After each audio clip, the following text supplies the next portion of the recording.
नमस्कार मेरे प्यारे बच्चों, मैं राहुल जलान और स्वागत है आप लोगों का मेरे इस नए वीडियो लेक्चर में, जो कि यहाँ पर आप लोगों को नजर भी आ रहा होगा। बच्चों, आज के लेक्चर में हम लोगों को पढ़ना है किस बारे में, तो पॉलीहेलाइड आयंस के बारे में, और साथ ही साथ हम लोग जानेंगे आज स्यूडोहेलाइड आयंस के बारे में भी। बच्चों, पिछले लेक्चर में हम लोगों ने खत्म किया था किस चीज को, तो इंटर हैलोजन कंपाउंड्स को हम लोगों ने कंप्लीट करा था, जो कि काफी इंपॉर्टेंट हिस्सा था किस चीज का, ग्रुप 17 का। और साथ ही साथ कल तक आप लोगों ने ग्रुप 16 का टेस्ट भी दिया था। तो और उस टेस्ट को जिन लोगों ने अटेंड नहीं करा था, प्लीज प्लीज प्लीज उन लोग मेरे व्हाट्सएप नंबर पर मैसेज करो कि sir I need the link of that particular test, क्योंकि आप लोगों को वो टेस्ट दोबारा से देना है, अगर जो लोग नहीं दिए हो। क्योंकि टेस्ट देना बच्चों बहुत जरूरी होता है, टेस्ट के वजह से ही तो हम लोग पढ़ाई करते हैं। अगर टेस्ट नहीं हो तो कोई क्यों पढ़ाई करेगा। तो ऑब्वियस सी बात है, टेस्ट को अपने लाइफ में जरूर से इंक्लूड करो और टेस्ट का प्रेशर बिल्ड करो अपने आप पर,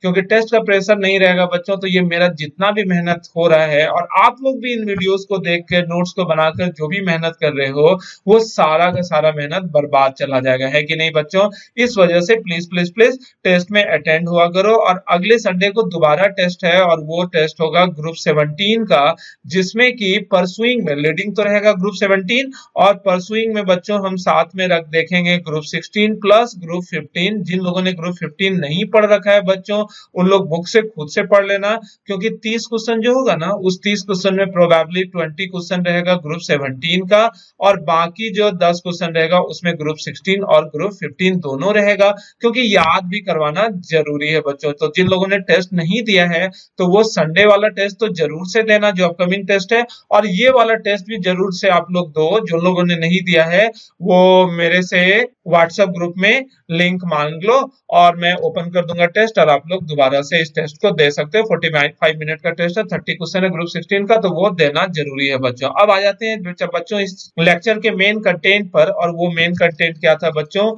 वो मेन कंटेंट था पॉलीहेलाइड आयन और सूडोहेलाइड आयन। तो सबसे पहले हम लोग देखते हैं बच्चों पॉलीहेलाइड आयन के बारे में। What is polyhalide ion? Okay, तो पॉलीहेलाइड आयन नाम से ही पता चल रहा है कि आयन तो ये है, और पॉलीहेलाइड मतलब कि एक से अधिक हैलोजन का। तो यहां पर एक से नहीं, ions made up by two, और sorry more than two same और डिफरेंट हैलोजन्स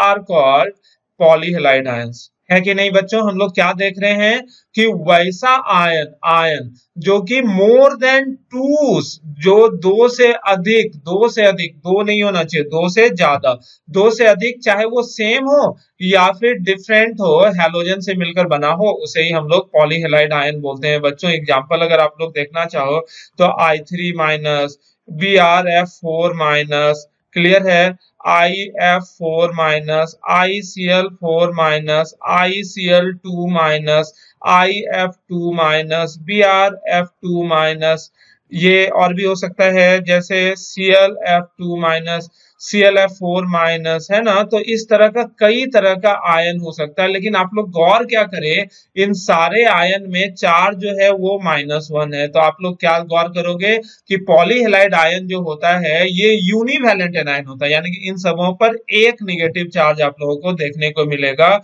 और ये दो से अधिक, यानी कि कहीं भी आप लोग गौर कर रहे होंगे, जैसे कि हम लोग बात करें I3 माइनस की, तो I3 माइनस में कितने एटम है? 3। BrF4 माइनस में कितने एटम है? 5 5 5 3। गौर कर रहे हो, इसमें भी 3, इसमें भी 3, इसमें भी 3, इसमें कितने एटम है? 5। तो यानी कि दो से अधिक एटम है। और एक चीज और आप लोगों ने खुद से इमेजिन कर लिया होगा कि पॉलीहेलाइड आयन में हमेशा ऑड नंबर ऑफ एटम्स होते हैं। ये भी ध्यान देने वाली बात है, ये लिखा नहीं जाता है लेकिन फिर भी ध्यान देने वाली बात है।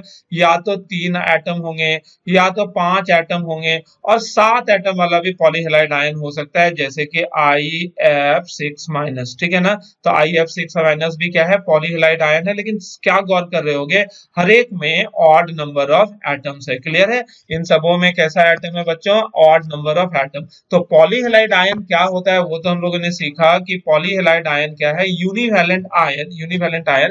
ऐसे ये कैटायन भी हो सकता है, जैसे कि आप लोगों को बाद में हम दिखाएंगे I3+, I+, क्योंकि हम लोग देखते हैं कैटायन तो मुश्किल से ही होता है। और कौन बनाएगा कैटायन, जो कि सबसे कम इलेक्ट्रोनेगेटिव होता है। कौन सबसे कम इलेक्ट्रोनेगेटिव होता है बच्चों, आयोडीन। और आयोडीन में भी कैटायन बनता है तो I3+, I+, ये इसी के लास्ट में हम एक बार डिस्कस कर देते हैं। सामान्य तौर पर पॉलीहेलाइड आयन जो होता है वो निगेटिवली चार्ज होता है। क्लियर है ना, निगेटिवली चार्ज, और 2 से अधिक एटम से मिलकर बना होता है। और कुछ बातें अपने आप से कंसिडर कर लेते हैं या इमेजिन कर लेते हैं, वो क्या कि वो टोटल नंबर ऑफ एटम या तो 3 होंगे, या तो 5 होंगे, या तो 7 होंगे, इससे ज्यादा भी नहीं, 7 से भी ज्यादा नहीं। अब हम लोग इंडिविजुअली देखते हैं अलग अलग तरह के पॉलीहेलाइड आयन की। जैसे कि हम लोग बात करें I2 है, और ये एक I- ले ले तो बच्चों क्या बन जाएगा, I3-, और ये I3- पॉलीहेलाइड आयन है। हम लोग बात कर रहे हैं 3 तरह के पॉलीहेलाइड आयन के, जिसमें कि 3 एटम्स हो, ठीक है ना, जो कि I3- है, या दूसरा 5 एटम हो, उस तरह के पॉलीहेलाइड आयन की बात कर रहे हैं, या फिर एक ऐसा पॉलीहेलाइड आयन हो जिसमें कि कितने एटम हो बच्चों, 7। तो 3 तरह के पॉलीहेलाइड आयन को हम लोग एक एक करके देखते हैं, और वहां पर पाएंगे कि सेंट्रल एटम का हाइब्रिडाइजेशन क्या होगा, और इस तरह के पॉलीहेलाइड आयन, यानी कि 3 कैटेगरी का होगा ना पहले पॉलीहेलाइड आयन, तो इस 3 कैटेगरी के पॉलीहेलाइड आयन का शेप या स्ट्रक्चर वगैरह क्या होगा, बॉन्ड एंगल के साथ हम लोग एक एक करके देखते हैं।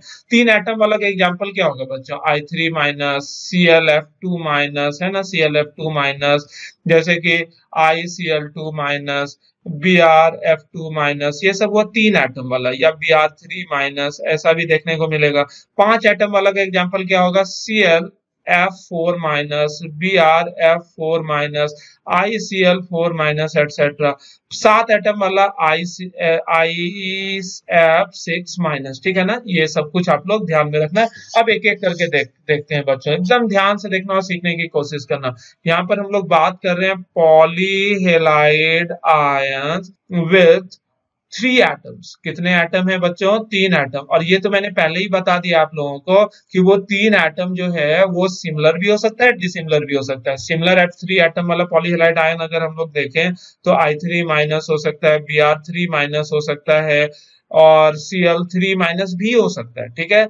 और डिसिमिलर एटम वाला अगर देखोगे तो ClF2-, IF2-, ICl2-, और आप लोग गौर करो BrF2-, एटसेट्रा, ऐसा हो सकता है। तो यहाँ पर एक चीज ध्यान देना है, अभी स्ट्रक्चर वगैरह को भी देख लेते हैं, लेकिन स्ट्रक्चर देखने के पहले एक चीज हम लोग पहले ध्यान दे देते हैं कि यहाँ पर जो है ये सिमिलर एटम वाला, उसमें तो कोई तकलीफ नहीं है कि सिमिलर एटम वाला। डिसिमिलर एटम वाला अगर आप लोग गौर करोगे तो उसमें जो ये सेंट्रल एटम है जैसे क्लोरीन, ये कम इलेक्ट्रोनिगेटिविटी वाला होना चाहिए, और जो दूसरा एटम है ना बच्चों वो ज्यादा इलेक्ट्रोनिगेटिविटी वाला होना चाहिए। IF2- है तो जो सेंट्रल एटम आयोडीन होगा that should be of lower electronegativity, and the other atom should be of higher electronegativity than this one. यहाँ पर भी आयोडीन लोअर इलेक्ट्रोनिगेटिविटी वाला होगा, ये ब्रोमीन जो है बच्चों ये भी लोअर इलेक्ट्रोनिगेटिविटी वाला होगा। यानी कि जो पहला एटम है ना ये कम इलेक्ट्रोनिगेटिविटी वाला होना चाहिए, और जो नेक्स्ट वाला एटम है बच्चों वो इसके रेस्पेक्ट में ज्यादा इलेक्ट्रोनिगेटिविटी वाला होना चाहिए, है कि नहीं बच्चों। और एक चीज कि सेंट्रल एटम जो है, ये सेंट्रल एटम आयोडीन में तो यही होगा, आयोडीन ही सेंट्रल एटम। Br3 में एक ब्रोमीन सेंट्रल एटम होगा, Cl3 में एक क्लोरीन सेंट्रल एटम होगा। यहाँ पर ये है सेंट्रल एटम, यहाँ पर ये है, यहाँ ये है, यहाँ ये है सेंट्रल एटम, और भी कई जगह। तो सेंट्रल एटम की जगह कभी फ्लोरीन नहीं हो सकता है, क्यों, क्योंकि सेंट्रल एटम जो भी कुछ होगा, central atom expand it's octet, मतलब ये अपना ऑक्टेट एक्सपेंड करता है बाय यूजिंग क्या चीज, वैकेंट डी ऑर्बिटल। आप लोगों को पिछले लेक्चर में मैंने बताया है कि by using vacant D orbital, की इसमें जो डी ऑर्बिटल होता है तो वैकेंट डी ऑर्बिटल किसमें रहता है, तो वैकेंट डी ऑर्बिटल बच्चों आप लोगों को नजर आएगा सिर्फ किसमें, क्लोरीन में, ब्रोमीन में, आयोडीन में। क्योंकि फ्लोरीन में वैकेंट डी ऑर्बिटल होता ही नहीं है, तो चूंकि वैकेंट डी ऑर्बिटल फ्लोरीन में नहीं होता है, इस वजह से फ्लोरीन जो होता है पॉलीहेलाइड आयन नहीं बनाता है विद एज सेंट्रल एटम। बाकी फ्लोरीन हो सकता है साइड एटम के रूप में, साइड एटम के रूप में फ्लोरीन हो सकता है। क्लियर है बच्चों। अब एक एक करके स्ट्रक्चर पर आते हैं। सबसे पहले हम लोग I3- की बात करते हैं। तो पिछले कॉन्सेप्ट के अनुसार बताओ तो F3 माइनस हो सकता है क्या? नहीं हो सकता है। क्लियर है ना? पिछले कॉन्सेप्ट के अनुसार बोला जाए कि FCl2 माइनस हो सकता है क्या? नहीं हो सकता है। याद है ना, FCl2 माइनस वगैरह बिल्कुल भी देखने को नहीं मिलेगा, है ना बच्चों। अब हम लोग देखते हैं I3 माइनस के स्ट्रक्चर को एक एक करके, ध्यान से देखना और समझने की कोशिश भी करना बच्चों। ओके, तो I3 माइनस में एक आयोडीन जो है उसे हम लोग मान लेते हैं सेंट्रल एटम। ठीक है, तो एक आयोडीन सेंट्रल एटम हो गया। चलो कहीं और लिखते हैं। तो यहाँ पर ये जो आयोडीन बच्चों आप लोगों को नजर आ रहा है, ये सेंट्रल एटम हो गया। ये मेरा कंधा झुका हुआ लग रहा होगा, वो दरअसल पता नहीं, मुझे भी अजीब लग रहा है, लेकिन ये इस वजह से कि टेबल पर जो हाथ है ना, इस वजह से ये, तो खैर उससे कोई मतलब नहीं है। तो यहाँ पर आयोडीन में कुल मिलाकर कितने इलेक्ट्रॉन होते हैं बच्चों? 7। तो 1 2 3 4 5 6 7। और यहाँ पर माइनस चार्ज जो आप लोगों को नजर आ रहा है, तो बोला जाता है ना कि जितना निगेटिव चार्ज हो वो सेंट्रल एटम में डाल दो। तो माइनस चार्ज सेंट्रल एटम में डाल दिए, तो बताओ तो सेंट्रल आयोडीन एटम में कुल कितने इलेक्ट्रॉन हो गए? बताओ 8। अब दूसरा आयोडीन हम लोग बनाते हैं। आयोडीन में 1 2 3 4 5 6 7 इलेक्ट्रॉन, और एक तीसरा आयोडीन बनाते हैं, उसमें 1 2 3 4 5 6 और ये 7 इलेक्ट्रॉन। गौर करें, अब जो है सर्कल बनाते हैं। तो इस आयोडीन का ऑक्टेट आप लोग गौर कर रहे हो, पूरा हो गया। इस आयोडीन का भी ऑक्टेट आप लोग गौर करो, पूरा हो गया। और लेकिन इस सेंट्रल एटम के आयोडीन का वैलेंसी एक्सपेंड हो गया, और चूंकि यहाँ पर एक एक्स्ट्रा इलेक्ट्रॉन हमने यहाँ पर रखा था ना, उस एक्स्ट्रा इलेक्ट्रॉन के वजह से इस टोटल पर कैसा चार्ज हो जाएगा बच्चों? -1 चार्ज। ठीक है, अब हम लोग सेंट्रल एटम को गौर करते हैं। तो इस सेंट्रल आयोडीन एटम पर बॉन्ड पेयर ऑफ इलेक्ट्रॉन देखो तो कितने हैं?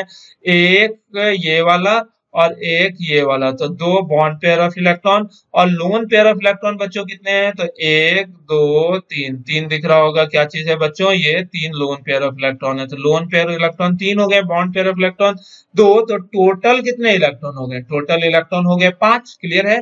टोटल 5 इलेक्ट्रॉन के अनुसार कैसा हाइब्रिडाइजेशन हो जाएगा? sp3d। और हाइब्रिडाइजेशन अपने को पता चल गया इसका sp3d है। तो शेप वेव की बात करें तो 5 के अनुसार सामान्य तौर पर कैसा होना चाहिए? मिटा देंगे हम। यदि सारा पेयर ऑफ इलेक्ट्रॉन एक जैसा होता तो 5 के अनुसार क्या होता है? 3 एक प्लेन में होना चाहिए, और बाकी 2 जो है एक ऊपर और एक नीचे होना चाहिए। लेकिन यहाँ पर अपने पास 2 बॉन्ड पेयर है और 3 लोन पेयर है। तो 3 लोन पेयर जो कि एक जैसा है, उसको 3 यहाँ पर यहाँ पर यहाँ पर लोन पेयर डाल देंगे, और बॉन्ड पेयर बच्चों हम लोग कहाँ पर डाल देंगे? यहाँ पर और यहाँ पर। बच्चों इसको सबसे पहले मिटाकर इसको अच्छे से बनाते हैं हम। तो देखो, ये सेंट्रल एटम का आयोडीन हम यहाँ पर लिख दिए। ठीक है, सेंट्रल एटम का आयोडीन हो गया, और इस पर 2 बॉन्ड पेयर ऑफ इलेक्ट्रॉन है। तो दोनों बॉन्ड पेयर ऑफ इलेक्ट्रॉन वाला आयोडीन, एक आयोडीन ऊपर और एक आयोडीन जस्ट नीचे, और 3 जो लोन पेयर ऑफ इलेक्ट्रॉन है बच्चों, मान लेते हैं एक लोन पेयर ऑफ इलेक्ट्रॉन यहाँ, एक लोन पेयर ऑफ इलेक्ट्रॉन यहाँ, और एक लोन पेयर ऑफ इलेक्ट्रॉन यहाँ। ठीक है ना, ये 3 लोन पेयर ऑफ इलेक्ट्रॉन एक ही प्लेन में मौजूद है। ये तीनों एक प्लेन में मौजूद रहेगा, और ये दोनों आयोडीन ऊपर और नीचे। और चूंकि सब पर एक एक्स्ट्रा इलेक्ट्रॉन है, इस वजह से यहाँ पर ओवरऑल ब्रैकेट करके हम लोग माइनस चार्ज भी दे देते हैं। ये वाला पिक्चर समझ में आ रहा है ना, आप लोगों को दिख भी रहा होगा। तो ये जो I3 माइनस है, तो यहाँ पर जब शेप की बात आती है, शेप की बात अगर हम लोग करें, तो शेप की बात अगर करें तो इसका शेप जो होगा वो क्या हो जाएगा बच्चों? तो शेप हो जाएगा आप लोगों का, चूंकि शेप में आयोडीन को देखेंगे तो तीनों आयोडीन एक लाइन से है, तो इसको हम लोग बोलते हैं लीनियर। और बॉन्ड एंगल जो है ना बच्चों, बॉन्ड एंगल कितना हो जाएगा? परफेक्ट 180 डिग्री, क्योंकि तीनों लोन पेयर ऑफ इलेक्ट्रॉन बराबर मात्रा में इसको रिपेल करेगा। तो हम लोगों को पता चल गया कि इस तरह के पॉली हैलाइड आयन का हाइब्रिडाइजेशन क्या होता है, शेप क्या होता है, और एंगल जो है बच्चों वो क्या होता है, इस बारे में अपने को जानकारी मिल गया। अब ऐसा ही सेम इसी तरह से Br3 माइनस का भी होगा। Br3 माइनस का बता दो तो फटाफट, ब्रोमीन होगा, ब्रोमीन होगा, तीसरा ब्रोमीन होगा, बाकी 3 लोन पेयर इसी तरह से होगा ना। तो ये बस प्रैक्टिस के लिए, और या प्रैक्टिस क्या, याद भी होते चले जाएगा। बताओ तो यहाँ पे इस ब्रोमीन का हाइब्रिडाइजेशन क्या होगा? तो sp3d। शेप क्या होगा? लीनियर। बॉन्ड एंगल कितना होगा? 180 डिग्री। Cl3 माइनस का अगर बच्चों आप लोगों से पूछा जाए तो Cl3 माइनस का क्या होगा? Cl Cl Cl। तो सब जो है एक ही ये चार्ज वार्ज यहाँ बाहर है, और 3 लोन पेयर ऑफ इलेक्ट्रॉन, एक लोन पेयर, एक लोन पेयर, एक लोन पेयर। तो लोन पेयर का प्लेन अलग है, लोन पेयर के परपेंडिकुलर प्लेन में ये दोनों क्लोरीन है। इस क्लोरीन का हाइब्रिडाइजेशन क्या हो जाएगा बच्चों, sp3d। मैंने सिर के पीछे छिप रहा होगा तो आप लोग ध्यान देना, सिर के पीछे झांक झांक के देखो, और इसका जो शेप होगा वो क्या होगा, लीनियर, और बॉन्ड एंगल कितना होगा बच्चों, वो हो जाएगा आपका 180 डिग्री। क्लियर है ना। सुबह सुबह उठे हो, रूटीन में रहना है बेटा, सॉरी बच्चा। अगर तुम लोग समझ रहे हो ना कि किसी और टाइम में देख रहे हो तो श्राप व्राप देने लगेंगे, ठीक है। एकदम सुबह सुबह वीडियो को देखोगे, किसी और समय में बिल्कुल भी वीडियो देखने की कोशिश नहीं करोगे। यहाँ पर अब हम लोग नेक्स्ट देखते हैं।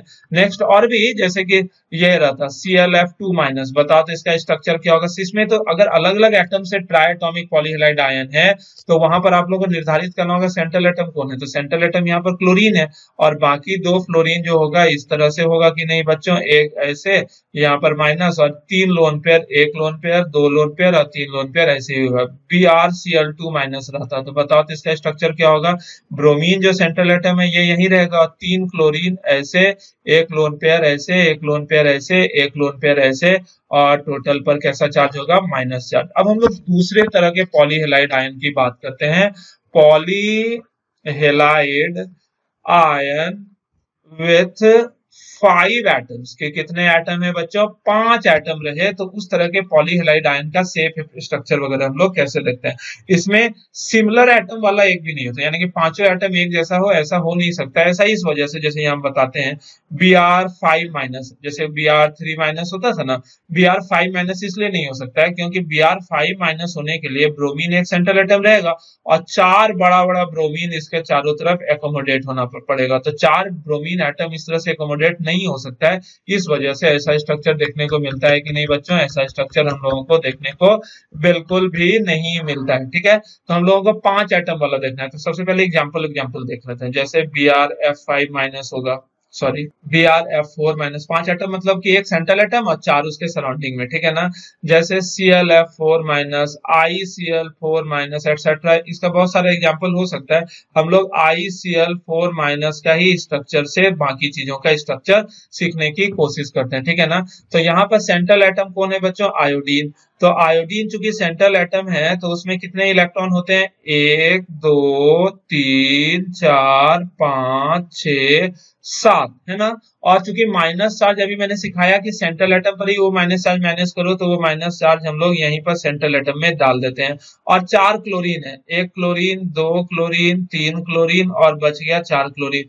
तो 1 क्लोरीन, 2 क्लोरीन, 3 क्लोरीन और 4 क्लोरीन, ये चारों क्लोरीन इस तरह से, 1 हो गया, ये हो गया 2, ये हो गया 3 क्लोरीन, और ये बच्चों हो गया क्या, 4 क्लोरीन। अब बाकी जो सेंट्रल एटम है उस सेंट्रल एटम को हम लोग इस तरह से सराउंडिंग में कन्वर्ट कर दिए, इस तरह से दिखा।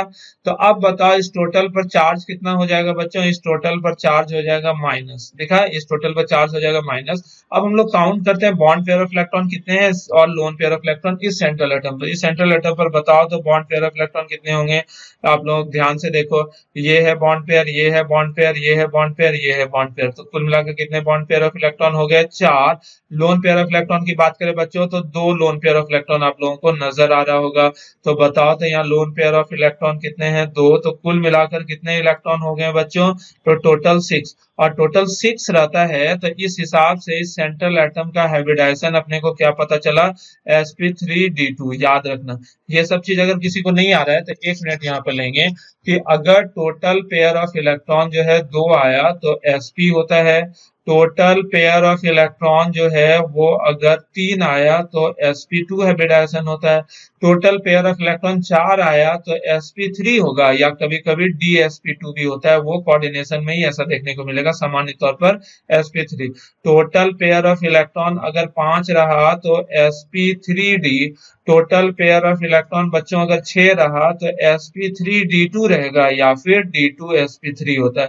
तो d2sp3 भी कोऑर्डिनेशन में देखने को मिलता है, तो सामान्य तौर पर क्या रहेगा, sp3d2। और टोटल पेयर ऑफ इलेक्ट्रॉन 7 रहा तो इस स्थिति में sp3d3 हाइब्रिडाइजेशन होता है। ये बातें आप लोगों को जाननी चाहिए और याद भी रखनी चाहिए। खैर यहाँ पर जो ICl4 माइनस है, तो ICl4 माइनस में टोटल पेयर ऑफ इलेक्ट्रॉन चूंकि 6 आया तो इसलिए हाइब्रिडाइजेशन क्या हो गया बच्चों, हाइब्रिडाइजेशन हो गया sp3d2। ठीक है, तो अब इसका शेप देखते हैं। तो 6 के अनुसार ऑक्टाहेड्रल शेप होता है। तो ऑक्टाहेड्रल शेप क्या होता है, पहले रफ में लिख लेते हैं। सेंट्रल एटम आयोडीन रहेगा। ऑक्टाहेड्रल मतलब 4 जो है वो एक प्लेन में रहेगा 90 डिग्री पर, इस तरह से 4 रहेगा, और बाकी एक प्लेन के ऊपर और एक प्लेन के नीचे, और सभी 6 के बीच यहाँ पर कैसा एंगल रहेगा, 90 डिग्री यहाँ पर बच्चों एंगल रहेगा। तो इसको सबसे पहले हम डिलीट करके अच्छे से इसका फिगर बना रहे हैं। तो देखो सेंट्रल एटम है आयोडीन, कोई तकलीफ नहीं होनी चाहिए, और बाकी 4 क्लोरीन है। तो चूंकि 4 बॉन्ड पेयर एक जैसा है तो उसे हम लोग एक प्लेन में रख देते हैं। तो आप लोग देखो यहाँ पर क्या क्या है चारों जगह, तो चारों जगह है क्लोरीन, यहाँ भी क्लोरीन है, यहाँ भी क्लोरीन है, यहाँ भी क्लोरीन है। तो ये चारों क्लोरीन एक प्लेन में आ गया। कोई तकलीफ है क्या, नहीं, होनी भी नहीं चाहिए। और जो 2 लोन पेयर है वो बैलेंस करता है। एक लोन पेयर प्लेन के ऊपर है और एक प्लेन के नीचे रहेगा। तो ऑब्वियस सी बात है, ऊपर से लोन पेयर ऑफ इलेक्ट्रॉन जितना बॉन्ड पेयर ऑफ इलेक्ट्रॉन को रिपेल करेगा, नीचे से भी उतना ही रिपेल करेगा, तो बैलेंस रहेगा। और इस शेप में थोड़ा भी अंतर देखने को नहीं मिलेगा, यानी कि हर जगह जो है, इस शेप का बात करो तो शेप में मैंने पहले ही बताया, शेप जब बोलोगे तो सोचो लोन पेयर है ही नहीं। तो लोन पेयर अगर नहीं है तो शेप को हम लोग क्या नाम देंगे बताओ, स्क्वायर प्लानर। देखा, क्योंकि एक प्लेन में 4 क्लोरीन है बस, तो इसको क्या बोलोगे बच्चों, स्क्वायर प्लानर। मेरे कान के पीछे छिप जा रहा है, तो स्क्वायर प्लानर होगा ये शेप। और बॉन्ड एंगल कितना हो जाएगा बच्चों, तो यहाँ पर बॉन्ड एंगल हो जाएगा 90 डिग्री, सॉरी 180 नहीं है, क्योंकि सबके बीच आप लोग सोच के देखो ना कितना एंगल होगा बच्चों, 90 डिग्री यहाँ पर बॉन्ड एंगल होगा। लेकिन जब स्ट्रक्चर की बात होती है, मैंने पहले ही सिखाया, स्ट्रक्चर में लोन पेयर को भी काउंट करेंगे। अगर स्ट्रक्चर बोलेगा तो आप लोग जवाब दोगे ऑक्टाहेड्रल, अदरवाइज जो है क्या नाम दोगे, शेप की अगर हम लोग बात करें तो स्क्वायर प्लानर होगा, है कि नहीं बच्चों। तो सीख गए कि पेंटाएटॉमिक पॉलीहेलाइड आयन अगर रहा तो उसका शेप कैसा होगा, स्क्वायर प्लानर। बाकी का भी देखोगे ना सिमिलर रहेगा, कोई अंतर नहीं। एक दो एग्जांपल करके देख लेते हैं, जैसे ClF4- आप लोगों को दिख गया, कुछ नहीं करना है। क्लोरीन सेंट्रल एटम है, 4 क्लोरीन इस तरह से रहेगा, 1 2 3 4, और बाकी जो 2 लोन पेयर ऑफ इलेक्ट्रॉन है, एक ऊपर एक नीचे। जैसे BrCl4- अगर दिख गया तो ब्रोमीन आपका सेंट्रल एटम है, वो इस तरह से रहेगा, 4 क्लोरीन एक ही प्लेन में 90 डिग्री पर रहेगा, और बैलेंस करने के लिए एक लोन पेयर ऊपर और एक लोन पेयर नीचे। और बच्चों यहाँ पर माइनस चार्ज दे देना ब्रैकेट करके, इसमें कोई तकलीफ नहीं होनी चाहिए, क्योंकि घर से थोड़े ना माइनस चार्ज दे रहे हो, यहाँ पर तो बराबर है। अब हम लोग देखते हैं बच्चों नेक्स्ट टाइप का। तो नेक्स्ट टाइप क्या था, पॉलीहेलाइड आयन, पॉलीहेलाइड आयन विथ 7 एटम्स, ठीक है ना। तो 7 एटम वाला पॉलीहेलाइड आयन, जिसका कि एक ही एग्जांपल होता है बच्चों, IF6-, ठीक है ना। ये तो हम लोग पहले ही जान चुके हैं कि सेंट्रल एटम पर जो होता है वो लेस इलेक्ट्रोनिगेटिव होता है, बाकी जो है वो ज्यादा इलेक्ट्रोनिगेटिव है। तो क्वेश्चन पूछता है कि IBr6- क्यों नहीं होता है, तो आप लोग जवाब दोगे क्योंकि ब्रोमीन बड़ा एटम है ना, तो 6 बड़का बड़का ब्रोमीन अटवे नहीं करेगा, can not accommodate around iodine. Fluorine सबसे छोटा है और फ्लोरीन में ही ताकत होता है कि वो आयोडीन को मैक्सिमम ऑक्सीडेशन नंबर तक पहुंचा सके, इस वजह से हम लोग IF6- देखते हैं। और इसके अलावा और कोई नहीं होता। ICl6- भी होता है कि नहीं होता है बच्चों, नहीं होता है। तो IF6- को हम लोग देखते हैं। तो IF6- में आयोडीन सेंट्रल एटम है, उसमें कितने इलेक्ट्रॉन होते हैं, ध्यान से देखो और बताओ। 1 2 3 4 5 6, और सॉरी 7 इलेक्ट्रॉन होता है ना, और एक माइनस चार्ज है, तो मान लेते हैं 1 इलेक्ट्रॉन आ गया। तो सेंट्रल एटम पर कितना इलेक्ट्रॉन हो गया, 8। अब 6 फ्लोरीन अपने पास, तो ये एक फ्लोरीन शेयर किया, ये दूसरा फ्लोरीन शेयर किया, ये तीसरा फ्लोरीन शेयर किया, ये चौथा फ्लोरीन शेयर किया, ये 5वां फ्लोरीन शेयर किया, और ये 6ठा फ्लोरीन शेयर किया। अब आप लोग गौर से देखो कि सारा फ्लोरीन इस तरह से शेयरिंग के बाद इस तरह से इलेक्ट्रॉन बन गया है ना, तो सारा फ्लोरीन इस तरह से शेयर किया। अब सेंट्रल एटम आयोडीन को हम लोग घेर लेते हैं, चूंकि आयोडीन पर एक एक्स्ट्रा इलेक्ट्रॉन हम लोग डाले थे, इसलिए टोटल पर एक माइनस चार्ज देना भी जरूरी है कि नहीं। अब बताओ आप लोग फटाफट कि यहाँ पर सेंट्रल एटम पर, ये जो सेंट्रल एटम है, इस पर टोटल कितने इलेक्ट्रॉन आप लोगों को नजर आ रहा है। तो बॉन्ड पेयर ऑफ इलेक्ट्रॉन अगर आप लोग ध्यान से देखो तो 1 2 3 4 5 6 7, देखा 7 बॉन्ड पेयर ऑफ इलेक्ट्रॉन है कि नहीं। तो यहाँ लिख देते हैं 7 बॉन्ड पेयर ऑफ इलेक्ट्रॉन। और लोन पेयर ऑफ इलेक्ट्रॉन अगर आप लोगों को नजर आ रहा हो, अरे यही तो था, ये लोन पेयर अकेले, ये इकलौता जो दिख रहा है, तो ये लोन पेयर, उधर अगर हमने गलती से गिन लिया होगा तो माफ करना। तो कुल मिलाकर टोटल कितने पेयर ऑफ इलेक्ट्रॉन हो गए? तो ध्यान से देखो, टोटल 8 पेयर ऑफ इलेक्ट्रॉन। अरे पूरा गलती ही लिख दिया, पूरा गलती कर दिया। थोड़ा सा ध्यान से एक बार फिर से हम लोग कर लेते हैं। यहाँ पर थोड़ा सा बॉन्ड पेयर और लोन पेयर को गिनती करने में थोड़ा गड़बड़ हो गया, तो ध्यान से। बॉन्ड पेयर ऑफ इलेक्ट्रॉन कितने हैं बच्चों? 1 2 3 4 5 6, इधर उधर गिन लिए, सॉरी। और लोन पेयर है बच्चों 1, तो लोन पेयर ऑफ इलेक्ट्रॉन 1, तो टोटल पेयर ऑफ इलेक्ट्रॉन कितना हो गया? 7। तो 7। और ऐसे भी याद रखना, ये अभी मेरे दिमाग में क्या आया ना कि 7 से ज्यादा बॉन्ड पेयर ऑफ इलेक्ट्रॉन दुनिया में हो ही नहीं सकता है सेंट्रल एटम पर। सेंट्रल एटम पर मैक्सिमम 7 पेयर ऑफ इलेक्ट्रॉन होते हैं, और वो हम लोग याद भी कर लेते हैं कहाँ कहाँ 7 पेयर ऑफ इलेक्ट्रॉन होते हैं, IF7 में, और यही जो IF6 माइनस तुम लोगों को नजर आ रहा है। 7 से ज्यादा pair of electron central atom पर होता ही नहीं, मैक्सिमम 6 ही होता है। 7 वाला भी सिर्फ 2 ही एग्जाम्पल हम लोगों को देखने को मिलता है। इसलिए हम कभी गौर किए कि 8 तो हो ही नहीं सकता, इसलिए अपनी गलती खुद से हम लोग पकड़ लिया। कोई भयानक गलती नहीं था, गिनती करने वाला बात था। तो 7 पेयर ऑफ इलेक्ट्रॉन के अनुसार कैसा शेप होता है? तो रफ में अगर हम लोग शेप की बात करें बच्चों, तो आयोडीन और 7 पेयर ऑफ इलेक्ट्रॉन के साथ होता है पेंटागोनल बाइपिरामिडल, जिसमें कि 5 एक प्लेन में होता है और एक ऊपर और एक नीचे। जैसा कि IF7 का स्ट्रक्चर हम लोगों ने देखा था पिछले लेक्चर में, जो कि इंटर हैलोजन कंपाउंड हम लोग देखे थे। इसे थोड़ा मिटा लेते हैं, ठीक है ना, ये मिट गया, और इसका परफेक्ट स्ट्रक्चर लिखने की कोशिश करते हैं हम लोग। ओके, तो आयोडीन है, सेंट्रल एटम लिख दिए आयोडीन, और बच जाता है 6 फ्लोरीन। तो 6 फ्लोरीन जो है ना, तो उस 6 फ्लोरीन को हम लोग ऐसे लिखते हैं, 1 2 3 4 1 5 और ये 6, ठीक है। तो 6 फ्लोरीन हम यहाँ पर लिखे, जिसमें कि आप लोग गौर कर रहे होंगे कि 6 इस तरह से है, दिख गया, 1 2 3 4 5 और 6, और एक फ्लोरीन ये है, 6 फ्लोरीन हो गया। और एक लोन पेयर ऑफ इलेक्ट्रॉन जो है ना बच्चों, उसको यहीं पर मैनेज किया। तो ये लोन पेयर दरअसल इसको थोड़ा बहुत डिस्टॉर्ट कर देगा ना, यानी कि 90 डिग्री पर रहेगा नहीं, तो इस वजह से इस शेप का नाम हम लोग बच्चों क्या दे देते हैं? इस शेप का नाम हम लोग बोल देते हैं डिस्टॉर्टेड ऑक्टा हाइड्रल। और लेकिन यहाँ पर बॉन्ड एंगल 90 डिग्री नहीं है, इस शेप को हम लोग बोलते हैं डिस्टॉर्टेड ऑक्टाहेड्रल। और याद रखना, जैसा कि अभी हमने बताया था ना कि 7 पेयर ऑफ इलेक्ट्रॉन सिर्फ 2 में रहता है, और एक और रहता है वो XeF6 में भी देखने को मिलता है, ठीक है ना। तो XeF6 वो तो नोबल गैस का कंपाउंड, इसलिए उसको एक्सेप्शन ही मानते हैं। तो XeF6 का भी डिस्टॉर्टेड ऑक्टाहेड्रल शेप रहता है, और IF6 माइनस का भी डिस्टॉर्टेड ऑक्टाहेड्रल शेप रहता है, याद रहेगा। और हाइब्रिडाइजेशन की बात करें बच्चों, तो 7 के अनुसार कैसा रहेगा? sp3d3। तो मेरे ख्याल से आप लोगों को याद कर लेना चाहिए कि IF6 माइनस का शेप जो IF6 माइनस हो, IF7 हो और XeF6, इसमें हर एक में सेंट्रल एटम यानी कि जिनॉन, आयोडीन का हाइब्रिडाइजेशन sp3d3 होता है। IF7 का ही सिर्फ रेगुलर शेप होता है, क्योंकि उसमें लोन पेयर ऑफ इलेक्ट्रॉन नहीं होता है, कैसा? Pentagonal bipyramidal. और बाकी IF6 माइनस और XeF6 में एक एक लोन पेयर ऑफ इलेक्ट्रॉन होने की वजह से इसका शेप जो होता है डिस्टॉर्टेड शेप होता है। और इस डिस्टॉर्टेड शेप को बच्चों हम लोग क्या नाम देते हैं? यहाँ पर दिख रहा होगा, डिस्टॉर्टेड ऑक्टाहेड्रल। ओके बच्चों, अब थोड़ा सा इलेक्ट्रॉनिक कन्फिग्रेशन देख लेते हैं। अगर आप लोग ध्यान दो कि पॉलीहेलाइड आयन विद 3 एटम्स, कि 3 एटम वाला पॉलीहेलाइड आयन और 5 एटम वाला पॉलीहेलाइड आयन और 7 एटम वाला पॉलीहेलाइड आयन। 3 ही तरह का ना पॉलीहेलाइड आयन हम लोगों ने देखा है, 3 एटम वाला, 5 एटम वाला और 7 एटम वाला। और ये शुरू में ही बोला कि फ्लोरीन पॉलीहेलाइड आयन नहीं बनाता है एज सेंट्रल एटम, ठीक है। सेंट्रल एटम का फ्लोरीन हो सकता है, लेकिन वो सेंट्रल एटम के रूप में नहीं हो सकता। क्यों? क्योंकि उसमें बैकेंड डी ऑर्बिटल नहीं होता है, यहाँ पर वैलेंसी एक्सपेंड करता है। तो जैसे 3 एटम वाला एग्जांपल है, कौन कौन? I3 minus, IF2 minus, ClF2 minus वगैरह। तो जैसे हम लोग यहाँ पर क्लोरीन को ही ले लेते हैं या आयोडीन को ही सेंट्रल एटम ले लेते हैं, ठीक है ना।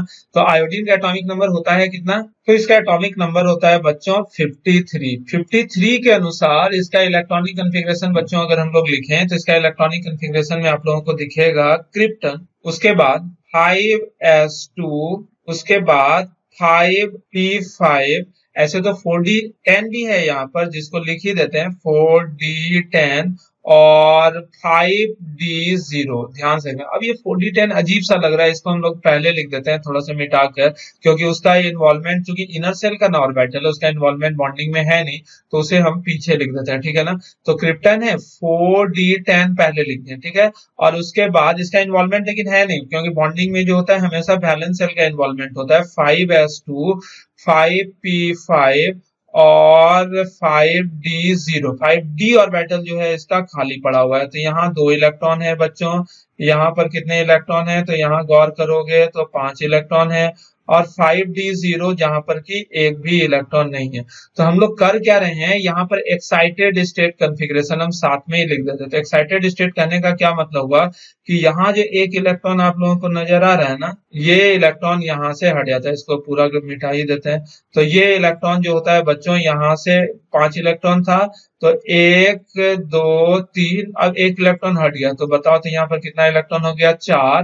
तो अब बताओ तो इसमें कितने अनपेयर्ड इलेक्ट्रॉन आप लोगों को नजर आ रहे होंगे, 1 2 और 3। तो इस एक्साइटेड स्टेट में रहता है, इस वजह से यहाँ पर सेंट्रल एटम जो है कितना वैलेंसी शो करता है बच्चों, 3 है ना, 3 अनपेयर्ड इलेक्ट्रॉन होने की वजह से।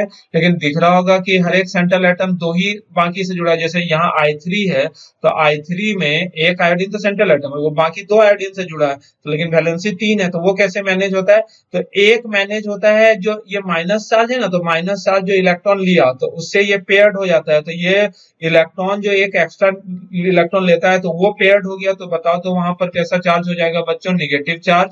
और बाकी जो 2 अनपेयर्ड इलेक्ट्रॉन बचा ना, वही बाकी 2 एटम से बॉन्डिंग में भाग लेता है। इसको आप लोग समझना ध्यान से, ठीक है। इसीलिए हाइब्रिडाइजेशन की भी बात करते हैं इसमें, तो देखो तो हाइब्रिडाइजेशन में कौन कौन सा ऑर्बिटल इन्वॉल्व हुआ, यहाँ से यहाँ तक। तो यहाँ से यहाँ तक बच्चों आप लोग गौर से देखो कौन कौन सा ऑर्बिटल इन्वॉल्व है, तो आप लोग गौर करोगे, एक s, 3 गो p है और 1 गो d है, दिखा ना। तो इसीलिए इसका हाइब्रिडाइजेशन भी क्या हो जाता है बच्चों, sp3d। बारीकी से समझाने के लिए ये सब कुछ पढ़ा रहे हैं। तो एक तरह से क्या हो रहा है ना कि केमिकल बॉन्डिंग भी स्ट्रांग होते जा रहा है। इन चीजों को पढ़ाया जाता नहीं है, बस हर चीज एकदम क्रिस्टल क्लियर आपके दिमाग में आ जाए, बस इस वजह से ये समय दिया जा रहा है, ठीक है। अब दूसरे टाइप के एटम की हम लोग बात कर रहे थे। तो वैसे इसका हाइब्रिडाइजेशन क्या था बच्चों, sp3d। और इसका शेप क्या होता था, अगर याद हो आप लोगों को इस तरह के मॉलिक्यूल का, तो इस तरह के मॉलिक्यूल का शेप होता था लीनियर। और बॉन्ड एंगल कितना होता था बच्चों, अगर याद हो तो बॉन्ड एंगल होता था यहाँ पर 180 डिग्री, ठीक है। अब हम लोग 5 एटम वाले पॉलीहेलाइड आयन की बात कर लेते हैं। तो 5 एटम वाला पॉलीहेलाइड आयन का एग्जांपल क्या था बच्चों, जैसे IF4-, BrCl4-, BrF4-, ऐसा ये सब क्या है, 5 एटम वाला पॉलीहेलाइड आयन। इसका इलेक्ट्रॉनिक कन्फिग्रेशन देखते हैं, आयोडीन है 53, एक्साइटेड स्टेट भी है, एक्साइटेड स्टेट में आयोडीन को ले गए, तो बताओ तो क्या हो गया बच्चों, एक्साइटेड स्टेट में ले गए तो यहाँ से एक इलेक्ट्रॉन को और जंप करा देंगे। तो ध्यान से देखना, 4d10 साइड रख देते हैं, क्यों, क्योंकि ये इनर सेल है, 5th ऑर्बिटल जो है ये आउटर मोस्ट सेल, 4th तो इनर सेल हो गया, इनर सेल का ऑर्बिटल बॉन्डिंग में भाग नहीं लेता है। और यहाँ पर है क्या बच्चों, 5s2, ये ऐसे ही लिख दिए हमने, लिख दिया।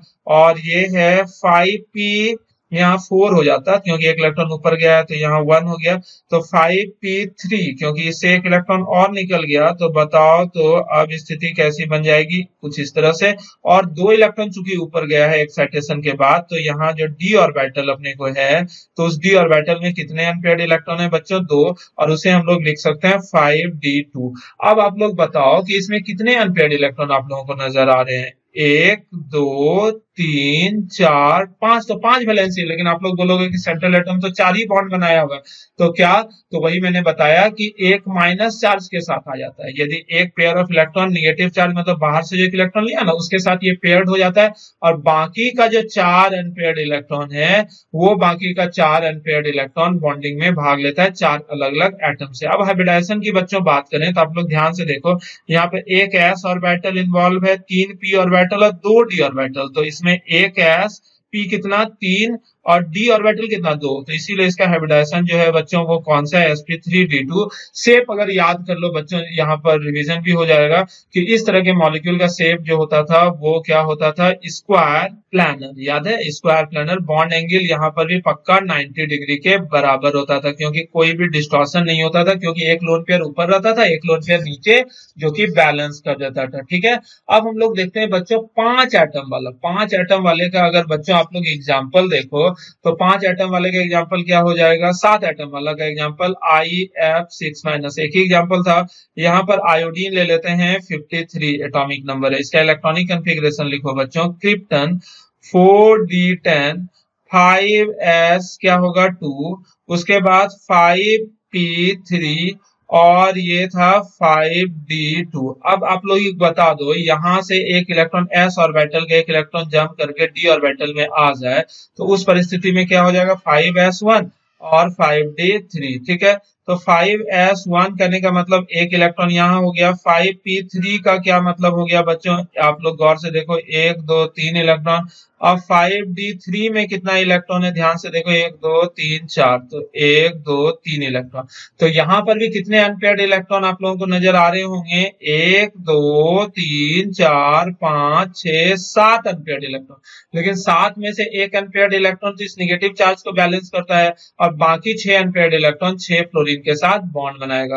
हाइब्रिडाइजेशन की बात करें बच्चों तो देखो, यहाँ पर एक s ऑर्बिटल इन्वॉल्व है, 3 गो p ऑर्बिटल इन्वॉल्व है, और d ऑर्बिटल कितना इन्वॉल्व है, 3। तो sp3d3 हाइब्रिडाइजेशन हो गया ना। यहाँ पर शेप की अगर हम लोग बात करें तो शेप जो होता है क्या हो जाएगा इसका, डिस्टॉर्टेड, TARTEDOCTAHYDRAL। मेरे हाथ के पीछे आ जा रहा है तो साइड कर देना, ऐसे धकेल दिए। ठीक है, तो ये जो हो गया क्या हो गया बच्चों, डिस्टॉर्टेड ऑक्टाहेड्रल। तो याद कर लोगे तो ये हम लोगों का कंप्लीट हो गया क्या चीज, पॉलीहेलाइड आयन। तो 3 तरह का होता है, ज्यादातर डिक्टेटिव मैनर में मैंने समझाने की कोशिश की। और एक जो होता है कैटायन जो होता था पॉलीहेलाइड का, वो सिर्फ 2 ही होता है, वो क्या, I+ और I3+, sorry control Z, I3+। तो ये जो है कैटायन, और कैटायन जो है सिर्फ और सिर्फ आयोडीन बनाता है, ये भी मैंने बताया, पहले भी बताया था।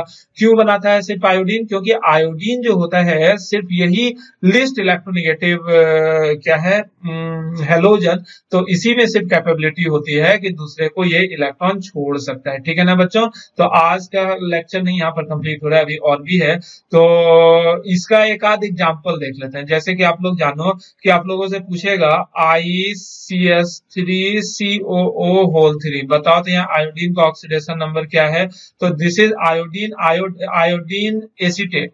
यहाँ पर क्या होता है, ये I3+ है, इसलिए पानी में आयनाइज होगा तो क्या होगा, और ये 3 गो CH3COO- प्रोड्यूस करेगा, I3+ प्लस CH3COO-। ठीक है ना बच्चों, इसी तरह से और भी अगर स्ट्रक्चर की हम लोग बात करें, जैसे कि IPO4-, ऐसा भी आप लोगों को देखा, PO4- नहीं है, ये कुछ नहीं, IPO4, तो ये भी पानी में टूटेगा तो क्या बनेगा बच्चों, I3+ PO4-3-। तो ऐसा भी आयोडीन कई सारा कंपाउंड बनाता है, जिसमें कि आयोडीन पॉजिटिव ऑक्सीडेशन स्टेट में है, लेकिन इसे पॉलीहेलाइड आयन हम लोग काउंट नहीं करेंगे क्योंकि एक ही एटम है। अगर मान लो बच्चों आप लोगों से पूछा जाए, ये जो है CSI3, बताओ तो यहाँ पर इस कंपाउंड में कौन कौन सा बॉन्ड है, कौन कौन सा पेयर ऑफ इलेक्ट्रॉन है, क्या क्या है इस कंपाउंड के अंदर, तो आप लोग जवाब दे पाओगे, बिल्कुल दे पाओगे। सबसे पहले क्या करोगे, CSI3 को पानी में तोड़ोगे तो सीजियम अल्कली मेटल है, अल्कली मेटल तो हमेशा क्या करेगा, पॉजिटिव ऑक्सीडेशन +1 ऑक्सीडेशन स्टेट में रहेगा, तो ये CS+ हो गया,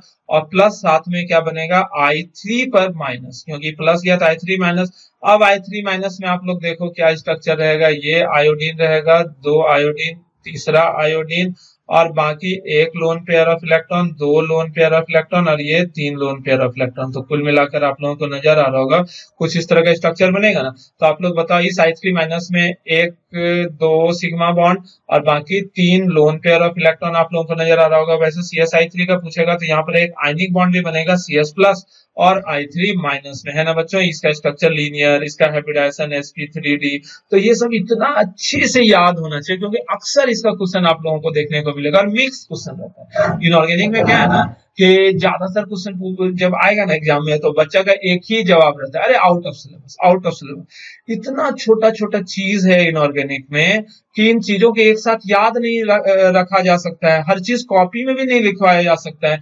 आप लोगों को करना चाहिए कि जो भी नया चीज मिला उसे कॉपी में साथ साथ नोट डाउन करते चले जाओ, तो ही आप लोगों को बेनिफिट होने जा रहा है। अदरवाइज आप भी परेशानी में फंसोगे और लास्ट में जवाब दोगे कि मैंने तो पढ़ा ही नहीं है, क्योंकि सर ने पढ़ाया ही नहीं है, क्योंकि कॉपी में नहीं है ना, तो वो पढ़ाया नहीं गया। क्योंकि हर बात नहीं लिखाया जा सकता, लिखाया जा सकता तो 11th और 12th का सिलेबस कम से कम 12-15 साल का होता और हम लोग आराम से पढ़ रहे होते, ठीक है ना बच्चों। लेकिन ऐसा है नहीं मेरे प्यारे बच्चों, ठीक हो। अब चलो हम लोग नेक्स्ट टॉपिक पर आते हैं, और वो नेक्स्ट टॉपिक है क्या? नेक्स्ट टॉपिक है बच्चों PSEUDO, सूडो हेलाइड आयन। ये तो और इंटरेस्टिंग है और मजेदार है, छोटा सा टॉपिक भी है और इम्पोर्टेंट तो हर चीज है, आप लोगों को पता होना। जो एग्जाम में आ गया वो इम्पोर्टेंट, सब कुछ सिलेबस में है, कुछ भी इसमें से आ सकता है एग्जाम में। आप लोगों ने आज टेस्ट दिया, कईयों ने 112 नंबर भी लाया, 112 टॉपर का मार्क्स है। तो वो इसलिए ला पाया, वो जो भी बच्चा होगा, नाम तो आप जान रहे हो, क्या लेके किसी को खुश करे, लेकिन ऐसे बता दें तो प्रीवियस ईयर में जो बच्चे पढ़े तो उन लोग भी रैंडम टेस्ट के रूप में इसको देते हैं। तो तुम्हारे सीनियर का मार्क्स आया 112, लेकिन तुम लोगों में भी 108 नंबर किसी ने लाया, तुम लोगों में से भी, मतलब तुम्हारे बैच में से भी। ये कम नहीं होता है ये, लेकिन ज्यादा इसलिए नहीं होता है क्योंकि हर चीज पढ़ाया हुआ था तो उसी में से आया है। तो ये 3 क्वेश्चन कैसे गलती हो गया, क्योंकि 108 नंबर आने के लिए 3 क्वेश्चन को गलत करना जरूरी होता है, तो ये कैसे गलती हो गया, तो उन लोगों को इस चीज को एनालाइज करना चाहिए।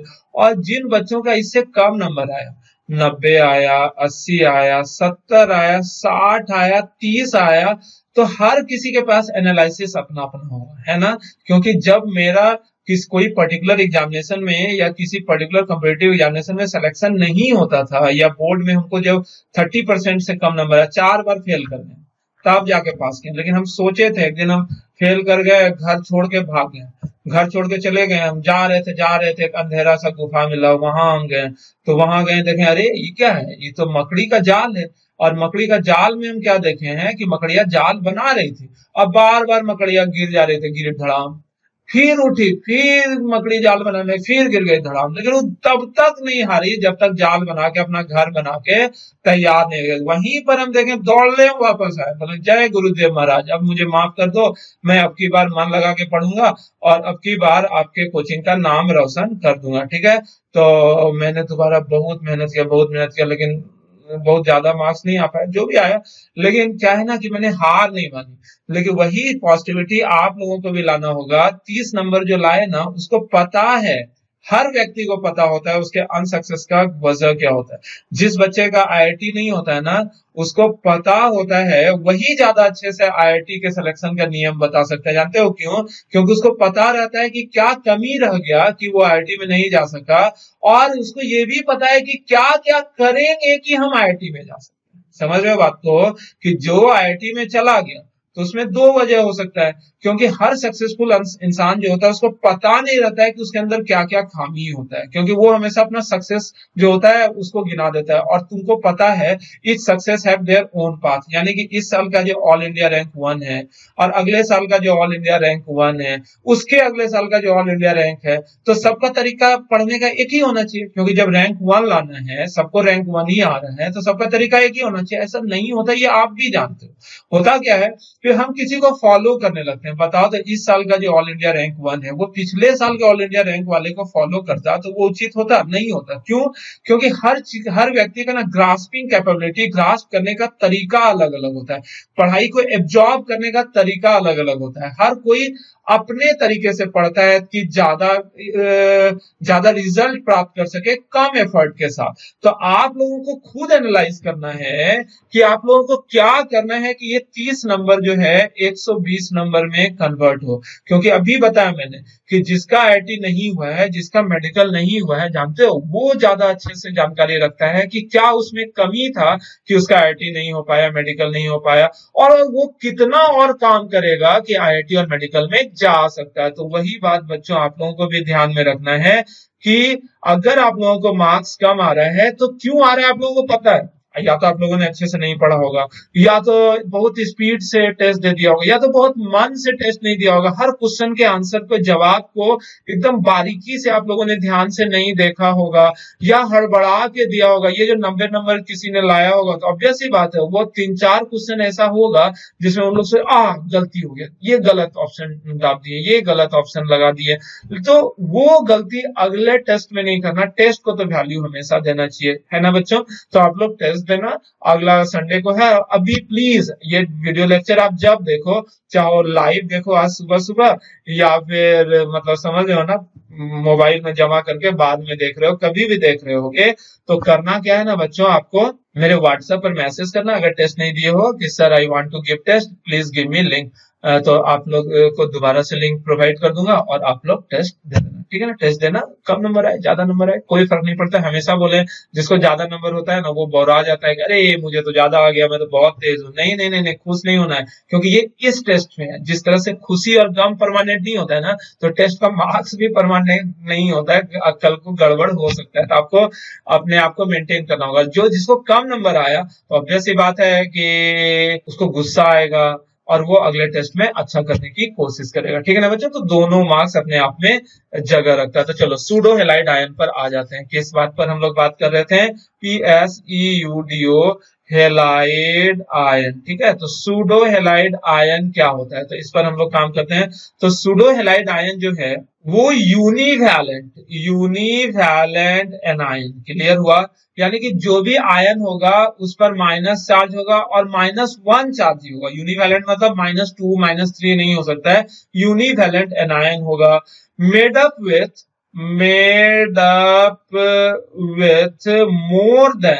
मोर देन 2 एटम्स, समझे ना, कि more than 1 atom, control Z, यानी कि 2 और मोर एटम्स, मोर देन 1 एटम, यानी कि एक एटम से ज्यादा एटम से मिलकर बना होगा। यानी कि पॉलीहेलाइड आयन में या तो 2 एटम होगा, या तो 3 एटम होगा, या वगैरह वगैरह होगा। Made up with more than 1 atom of electronegative elements, यानी कि वो 2 या 2 से अधिक एटम जो रहा होगा, वो सारा का सारा एटम जो होगा वो इलेक्ट्रोपॉजिटिव होगा बच्चों की, इलेक्ट्रोनिगेटिव होगा, वो सबका सब इलेक्ट्रोनिगेटिव एलिमेंट होगा, है ना बच्चों। ध्यान से देखो, फिर से बोल रहे हैं, यूनिवैलेंट एनायन मतलब निगेटिव चार्ज, वो भी 1, और 2 या 2 से अधिक एटम से मिलकर बना है, और दोनों 2 या 2 से अधिक एटम जो है वो सबका सब इलेक्ट्रोनिगेटिव है, हाईली इलेक्ट्रोनिगेटिव भी हो सकता है। And one among them must be nitrogen, उनमें से कम एक जो है ना, मिनिमम यहां लगा देते हैं, मिनिमम कम से कम एक जो है वो नाइट्रोजन होना चाहिए। जैसे कि 2 एटम से मिलकर बनाया तो 2 में 1 नाइट्रोजन होना जरूरी है। 4 एटम से मिलकर बनाया तो 4 में 1 नाइट्रोजन जरूरी है। 2 भी नाइट्रोजन हो सकता है, 3 नाइट्रोजन, नाइट्रोजन उसमें जरूरी होना चाहिए। किसमें? सूडो हेलाइड आयन, यानी सूडो हेलाइड आयन बिना नाइट्रोजन का नहीं हो सकता है। और ये show property similar to halogen, ये हैलोजन के जैसा ही प्रॉपर्टी शो करता है। हैलोजन की जैसी मतलब F-, Cl-, Br-, I- है नहीं, है तो सूडो हेलाइड आयन, लेकिन ये हैलोजन के तरह ही प्रॉपर्टी शो करता है। और जैसे कि सिमिलर सॉल्ट बनाता है, सिमिलर सॉल्ट जैसे कि NaCl है ना, तो उसी तरह सूडो हेलाइड भी Na+ के साथ सॉल्ट बनाएगा। CaCl2 है ना हेलाइड, तो Ca2+ के साथ सूडो हेलाइड आयन भी सॉल्ट बनाएगा। और जैसे दो हेलाइड आयन मिलकर, 2 F-, 2 Cl- जुड़ेगा तो क्या बनेगा बच्चों? F2Cl2 Br2 I2 जैसा चीज बनता है ना। तो वैसे ही सूडो हेलाइड आयन भी डबल होके जो कंपाउंड बनाएगा तो उसे हम लोग बोलते हैं PSEUDO सूडो हैलोजेंस, क्लियर हुआ। याद करते हैं, याद बाद में करते हैं, पहले एग्जांपल देख लेते हैं। जैसे सूडो हेलाइड आयन का एग्जांपल हो सकता है CN-, SCN-, OCN-, NCN-, SECN-, N3 minus azide भी बोल देते हैं एटसेट्रा। ये सब जो है ना, ये सब का सब क्या कहलाता है बच्चों, सूडो हैलाइड आयन। अब इस एग्जांपल को देखकर जो जो बातें यहाँ पर लिखे उन्हें याद करते चले आते हैं ना। तो ये जो एग्जांपल ऊपर में नजर आ रहा है, सबसे पहले कौन, Cn माइनस, दूसरा कौन, SCn माइनस, तीसरा OCn minus, NCn minus, SeCn minus, N3 minus. इन सबों में आप लोग क्या देख रहे होगे, ये सब का सब यूनिवैलेंट एनायन है, मतलब सब पर निगेटिव चार्ज है और निगेटिव चार्ज भी -1 के बराबर, ठीक है ना। ये सब का सब यूनिवैलेंट एनायन है, made up with more than 1 electronegative atom. जैसे साइनाइड है, 2 एटम से मिलकर बना है, SCn माइनस 3 एटम से मिलकर बना है, और सब का सब इलेक्ट्रोनेगेटिव एटम है, यानी कि यहाँ कोई मेटल नहीं है, यहाँ पर सबका सब जो है बच्चों क्या है, नॉन मेटल है। उसके बाद क्या है, इधर है, देखो तुम्हारा फोटो आ रहा है, हाँ ना, एक बार देखो, चेक कर रहा हूँ बस। देखो इस बच्चे को देखो, और इस बच्चे को एक बार हेलो बोल दो, और तुम लोगों को निर्धारित करना, सुनो, रुको रुको ना, कमेंट बॉक्स में लिखना है इन दोनों में, उधर देखो, यहाँ पर, यहाँ इन दोनों में कौन ज्यादा गोरा है, मैं या ये, तुम लोगों को निर्धारित करना है। और ये बहुत पाउडर लगाता है। जाओ, बाय बाय, बाय बाय कर दो एक बार। और बच्चों से पूछा है मैंने कि डिस्क्रिप्शन बॉक्स में लिखेगा कि कौन ज्यादा गोरा है। और याद रखना कि ऑफलाइन क्लास होने वाला है, जो भी कमेंट लिखोगे वहां पर अगर नहीं मेरे को वोट दिए तो समझ लेना बच्चा लोग कि होमवर्क चेक करना है, गार्जियन वर्जन का नंबर भी है, इसलिए ध्यान देना बच्चा लोग, ठीक है। चलो अब तुम जाओ। तो यहाँ जो है ये क्या क्या बोल रहे थे, ये जितना भी एग्जांपल है सब यूनिवैलेंट एनायन है, made up with more than 1 atom, कि एक से अधिक एटम से मिलकर बना है, और ये जितना भी एटम है सब का सब इलेक्ट्रोनेगेटिव ही है, देखिए गौर कर रहे हो। और उन सारे इलेक्ट्रोनेगेटिव एटम में कम से कम एक नाइट्रोजन होना चाहिए। देखो यहाँ भी एक नाइट्रोजन है, दिख रहा है, सेट करके दिखा रहे हैं, यहाँ भी एक नाइट्रोजन, नाइट्रोजन कम से कम एक से ज्यादा भी है, देखो NCn माइनस में एक से ज्यादा है, यहाँ पर नाइट्रोजन है, यहाँ N3 माइनस में तीनों का तीनों क्या है बच्चों, नाइट्रोजन है। तो बस खत्म हो गया, इसे ही हम लोग बोलते हैं सूडो हैलाइड आयन। और जहां तक मुझे पता है आप लोग समझ भी रहे होगा। और इन सबों इस सारे सूडो हैलाइड आयन का जो प्रॉपर्टी होता है ना, वो हैलोजन से यानी कि हैलाइड आयन से मैच भी करता है, ठीक है। अब हम लोग इन सारे सूडो हैलाइड आयन को एक जगह लिखकर याद करने की कोशिश करते हैं। इधर हम लोग लिख देते हैं PSEUDO HALID pseudo halide ion, और इस साइड बच्चों हम लोग लिख देते हैं PSEUDO सूडो हैलोजन, ठीक है ना। एक साइड हो गया सूडो हैलाइड आयन और एक साइड हो गया सूडो हैलोजन, ठीक है। इसमें सबसे पहला एग्जांपल जो सबसे most common pseudo halide ion है, साइनो, इसको हम लोग नाम भी दे देते हैं CYANI, साइनाइड। और बच्चों इसी का जो डबल होगा ना, मतलब CN2, सूडो हैलोजन इसे बोल देंगे, और इसको हम लोग नाम दे देते हैं साइनोजेन। और साइनोजेन बहुत आता है, इसका स्ट्रक्चर अगर देखोगे बच्चों तो N triple bond C, single bond C, triple bond C। याद रखना इसमें कितना सिग्मा बॉन्ड पाई बॉन्ड पूछता है, दिख रहा होगा आप लोगों को, 1 2 3 सिग्मा बॉन्ड और 4 पाई बॉन्ड है इसमें, ठीक है। दूसरा अगर ध्यान से देखो, ये है SCN माइनस, इसको हम लोग बोलते हैं थायोसाइनाइड, THIOCYANID, थायोसाइनाइड। और इसका डबल जो होगा मतलब SCN2, इसे हम लोग क्या नाम दे देंगे बच्चों, इसका नाम हो जाएगा थायोसाइनोजेन, THIOCYANOZEN। याद रहेगा, सबको याद करना है, ये सब क्वेश्चन हो सकता है कि आप लोगों से पूछा जाए, है कि नहीं बच्चों। नेक्स्ट है OCN माइनस, तो इसको हम लोग बोल देते हैं सीधा CYANAT, साइनेट भी लिखते हैं। और इसका भी नाम कभी कभी देखोगे किसी किसी बुक में CYANATE भी लिखा रहेगा, साइनाइड भी या फिर साइनेट भी, तो कोई फर्क नहीं पड़ता है, याद रखना एक ही बात है। SCN माइनस का, इसमें साइनाइड में कोई लफड़ा नहीं है, यहाँ थायोसाइनाइड भी लिखा हुआ मिल सकता है या थायोसाइनेट भी मिलेगा, ठीक है ना। और इसका नाम होता है सिंपली साइनेट या ऑक्सीसाइनाइड भी हम लोग इसको बोल सकते हैं। और इसी का डबल जो होगा OSCN, CN2 में हट जाता हूँ, दिख रहा है ना। तो इसका नाम जो हो जाएगा बच्चों, वो नाम हो जाएगा, फंसने लगता है, तो इसका नाम हो जाएगा क्या, ऑक्सी, OXYCYANOZEN, ठीक है ना। नेक्स्ट देखते हैं SECN माइनस, तो इसका क्या नाम हो जाएगा, सेलिनोसाइनेट, ठीक है, सेलिनोसाइनेट और SeCN2 इसका नाम क्या हो जाएगा बच्चों, CeLeNOCYANOGEN। मेरे ख्याल से आप लोग याद भी करते चले जा रहे होंगे, याद करना जरूरी भी है। नेक्स्ट पर आते हैं, ONC माइनस जो होता है ना, इसको हम लोग आइसोसायानेट भी बोल देते हैं, या फिर इसको बच्चों फुलमिनेट भी बोला जाता है, FULMINAT। इन चीजों को याद रखना, एडिशनल चीज है। मेन 4 ही याद रखना है, इसको भी याद रखना है। ये जो 4 शुरू में मैंने लिखा है ना, SCN minus, SCN minus, OCN minus, SCCN minus, ये 4 को अच्छे से याद रखना। इस 4 के अलावा और कोई याद रखने की जरूरत नहीं है। अब जो 1-2 लिख रहे हैं वो सब एडिशनल है, ठीक है ना, जिसमें सबसे पहले OCN माइनस मैंने लिखा, इसको हम लोग आइसोसाइनेट भी बोलते हैं या फिर फुलमिनेट भी बोलते हैं। नेक्स्ट जो है N3 माइनस है, इसको एजाइड बोलते हैं। NCN माइनस है, इसको साइनामाइड भी बोलते हैं, ठीक है ना, NCN minus, cyanamide, N3 minus, azide. और ये सब जो नीचे लिखे हैं ना, ये सब डाइसुडो हैलोजन नहीं बनाता है। ओके बच्चों, तो आज के लेक्चर को हम लोग यहीं पर समाप्त करते हैं। आज के लेक्चर में हम लोगों ने इतना देखा, और रूटीन पर एक लाइन और बोल दें। रूटीन सबसे जरूरी है सुबह में और शाम में, ठीक है। मेरे से कमी हो सकता है, मेरे से कमी हो सकता है कि इन दोनों टाइम में किसी वजह से कभी होता है इंटरनेट का ग्लिच आ जाता है, कभी दिमाग ग्लिच कर जाता है, कभी कुछ भी होता है, घर में खाना बनाना होता है, सॉरी ऐसा कुछ नहीं है। लेकिन जो भी कुछ होता है, उन सारे काम कर्मों के बाद काम करना चाहिए, हर किसी को घर का काम करना चाहिए, इसमें कोई बुराई नहीं है। लेकिन हर काम करने के बाद हो सकता है कभी कभी हम जो हैं वो रूटीन से डिफर कर जाएं। लेकिन तुम सोच के देखो, क्या मुझे मेडिकल का एग्जाम देना है, क्या मुझे इंजीनियरिंग का एग्जाम देना है, क्या मुझे बोर्ड का एग्जाम देना है, वो तो तुम लोगों को देना है। तो तुम लोग ना अपना रूटीन फॉलो करोगे। अगर मेरी कोई गलती हो गई, मैंने क्या करी गलती कि एक दिन मैंने वीडियो अपलोड किसी वजह से करने में गलती हो गई, 2-4 दिन हैंग कर गया दिमाग, ठीक है ना, कुछ भी हो गया, तबीयत खराब हो गया, कुछ हो गया, तो तुम क्यों गड़बड़ करोगे? तुम अपने रूटीन में रहो। जैसे कि 5:30 में गड़बड़ हो गया, यहाँ देखो 5:30 AM में वीडियो नहीं आया, ठीक है।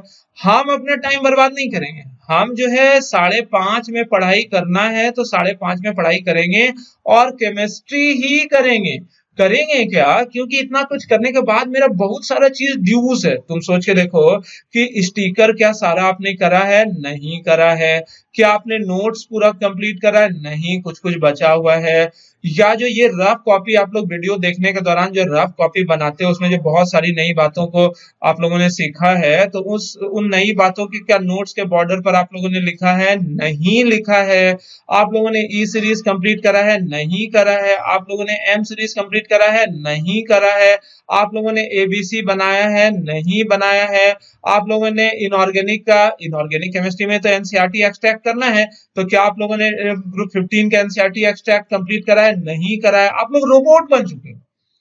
अगर हम भूल गए बोलने कि भैया ग्रुप 15 का NCERT एक्सट्रैक्ट आप लोगों को करना बहुत जरूरी है, ग्रुप 16 का NCERT एक्सट्रैक्ट करना बहुत जरूरी है, तो आप लोग नहीं करोगे मेरे बोले बगैर, तो इसमें मेरा क्या नुकसान होगा? सोच के देखो।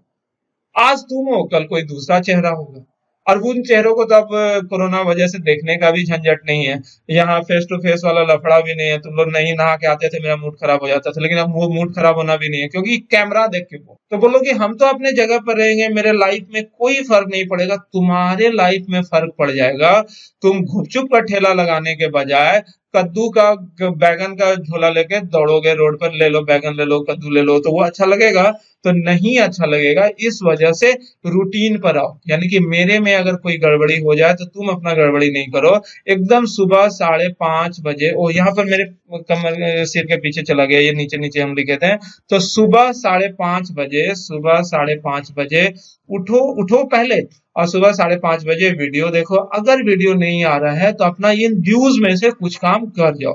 5:30 से 6:30 अगर आप लोग वीडियो देख रहे हो, पॉज वॉज करके, मतलब बहुत बातों को लिखना पड़ता है, तो मान लो कि 6:30 7 बज गया, तो अगर कोई और क्लास नहीं है तो आदत ये होना चाहिए कि सुबह 5:30 से 8:30 केमिस्ट्री ही पढ़ना है, वीडियो देखना है और उन सारे काम को करना है।